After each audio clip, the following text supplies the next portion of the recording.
మూసి ఇలా మూసి అంటే దాని పేరేమో మూసి, పెద్దోళ్ళకేమో ఖుషి, పేదోళ్ళ బతుకులేమో మసి. ఇదే రేవంత్ కసి. రేవంత్ అంటే ఎవరి కోసం చేస్తున్నాడు ఆయన?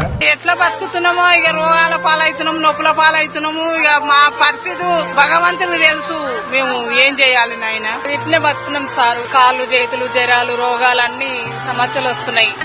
మన కూరగాయలు తినొద్దట, మన పువ్వు తినొద్దంటనే మనం ఇంకా ఇట్లా అవుతున్నామని పిల్లలు కూడా అంటుండ్రు సార్. 40 ఏళ్ల సంది, 20 ఏళ్ల సంది అయితే ఎక్కువ నీళ్లు తాగక ఈ నీళ్లు మేము తాగేది, ఇవి నీళ్లు తాగకుండా అయినాం సార్. వెక్కిరింతలు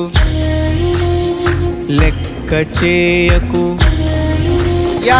ఈ మూసీ ప్రాజెక్టు కట్టకపోతే నల్గొండలో ఎవరు బ్రతకలేని పరిస్థితి. వరల్డ్ హెల్త్ ఆర్గనైజేషన్ చెప్పింది, మనుషులు జీవించలేని పరిస్థితులు నల్గొండ ప్రాంతంకు రాబోతున్నాయని. మూసీ ప్రక్షాళన చేసి గోదావరి జలాలు ఉస్మాన్ సాగర్, హిమాయత్ సాగర్ కు తరలించి అక్కడి నుంచి మూసీలో గోదావరి జలాలను ప్రవహింపజేసి మీ మూసీ ప్రాజెక్టు నేరేచెర్ల వరకు ఈ రోజు మూసీ ప్రాజెక్టును కట్టడం ద్వారా ఈ నల్గొండను అభివృద్ధి పదం వైపు నడిపించి కాలుష్యం లేని, కలుషితం లేని నీరును మీ ప్రాంతానికి ఇవ్వడం ద్వారా ఇండస్ట్రియల్ పొల్యూషన్ నుంచి మిమ్మల్ని కాపాడడం ద్వారా మూసి కట్టి తీరుతాం. మూసి కట్టే బాధ్యత నాది, నల్లగొండకు విముక్తి కలిగించే బాధ్యత నాది. ఎవరైనా అడ్డం వస్తే అడ్డం వచ్చేటోళ్ళ సంగతి చూసే బాధ్యత